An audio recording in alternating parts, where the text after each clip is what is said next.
You won't be able to unsee the freaky facts about animals, food, and even your own body that we're about to make you privy to. So watch today's video to the very end for the 10 shocking facts you wish weren't true. Number 10. Fecal matter on office coffee mug.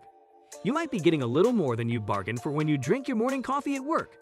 A study by the Journal of Dairy, Food, and Environmental Sanitation, conducted in 2017, assessed the cleanliness of coffee mugs in office kitchens, or lack thereof, according to the findings.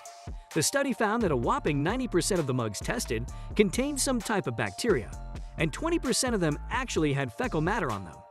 The culprit, the study found, is the sponges used to clean the cups, which are often the germiest items in the entire kitchen. While 20% still may not seem like a lot, a little goes a long way when it comes to fecal bacteria. If you'd rather be safe than sorry, you're best off bringing a mug from home and washing it in the dishwasher. And for everyone's sake, wash your hands after using the bathroom. Number 9. Headless chicken survives for 18 months. This tale gives the phrase running around like a chicken with its head cut off a whole new meaning. In 1945, a chicken farmer beheaded one of his chickens, and the chicken didn't die. It continued walking around the farmyard, kicking and displaying other ordinary foul behavior. Nope, it wasn't a zombie chicken. When a chicken loses its head, though its brain is gone, its spinal cord still holds residual oxygen, and its neurons may even continue to fire.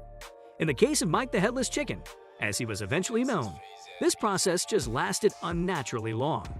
The farmer, Lloyd Olson, soon embraced his resilient rooster, bringing him to nearby farms and towns and making bets with people who scoffed when he told them he had a live headless chicken. Mike quickly became a regional celebrity. Olson fed him by dropping food into his esophagus with an eyedropper, and it wasn't until 18 months after the beheading that Mike finally met his fate. Number 8. Fish that can walk on land. These creatures, called snakehead fish, can walk up out of the water and right into our nightmares. They have both gills and an organ located in their gill arches that permits them to breathe oxygen. They sometimes come up on land in search of food and can flop on their fins for up to a quarter of a mile, which would probably be comical if it didn't make your skin crawl. They've been found everywhere from California to New England to Florida, where they can be as big as 14 pounds. No, thank you. And as if that weren't scary enough, since these creatures are native to Africa and Asia, they're considered an invasive species in North America. This means that they have no natural predators, and their population can grow unchecked. Yikes. Number 7. Shedding a pound and half of skin. Skin, the trusty largest organ in the human body.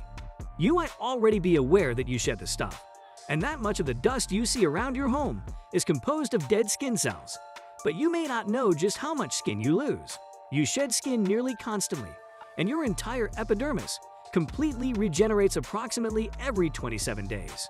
And those cells you lose add up. While the amount varies greatly per person, the loss of an average of 1.5 pounds of skin cells a year means that you'll most likely shed at least half your body weight in skin cells throughout your entire life. Number 6. Peanut butter containing rat hair. Oh, rats? You're probably saying to yourself right about now, if you're a peanut butter lover. The FDA actually allows up to 1 rat hair in every 100 grams of peanut butter before it's considered defective. For reference, 100 grams is equal to a little under a quarter of a pound.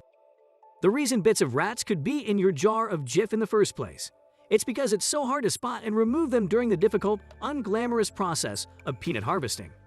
While such a small amount of this unwelcome ingredient isn't harmful to you in any way, it sure is gross. Number 5. Lizard shooting blood from eyes. Now that's one way to give your predators pause. The Texas horned lizard wards off predators by squirting a jet of blood straight from its eyeballs. The blood is mixed with a chemical that has a repellent taste, especially to common predators like wolves and coyotes. These spiky little guys can aim the blood with surprising accuracy, and it can travel as far as 5 feet. And if that doesn't work, the lizard is covered in spikes and can puff up its body so that the spikes protrude dangerously. Yup, we'd find that pretty unappetizing. 2. Number 4.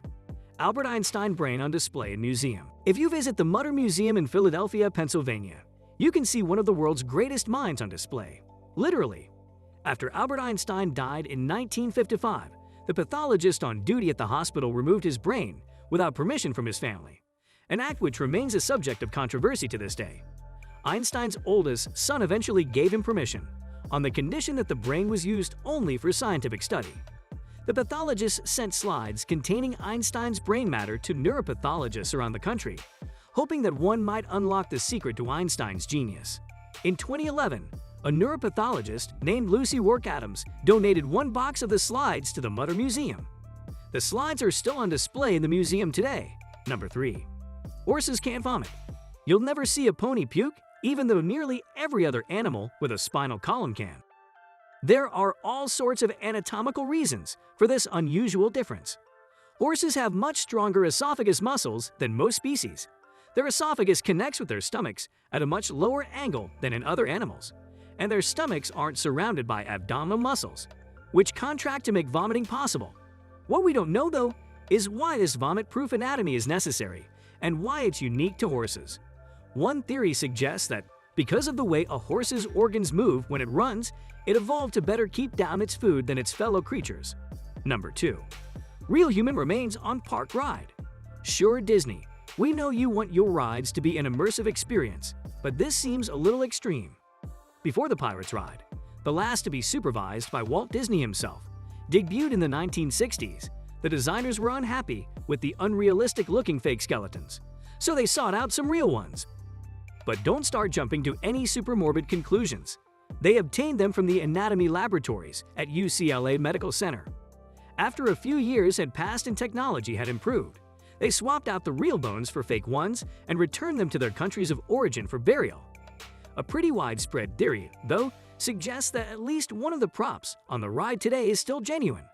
The skull above the fancy bed is the most oft-debated candidate. Number 1. Island filled with creepy dolls.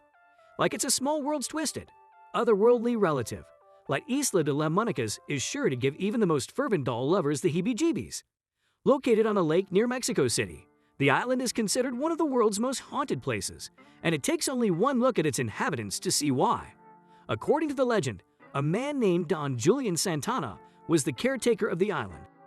One day, he learned that a little girl had drowned in one of the island's canals, and he made it his life's mission to honor her. And for him, honoring her meant collecting dolls from wherever he could find them and displaying them on the island, however creepy-looking or decrepit they were. Though the truth of the legend itself is disputed, you can take a trip there by boat and see the very real dolls for yourself, if you dare. It's not like Toys R Us on the Island of Dolls. We're not going to see cute, pretty dolls scattered around this island. Bear in mind, Santana found these dolls at least 5 or 6 decades ago, and they were used dolls back then. Today, the dolls are in even worse condition. Even the dolls added from 2013. Weathered by wind and rain, the island's dolls don't look good. You certainly wouldn't want your child playing with any of them. They're also a haven for insects. Some of the dolls are missing clothes or parts. Now we can see why it's a little unsettling. Santana was so desperate to get hold of dolls for the girl.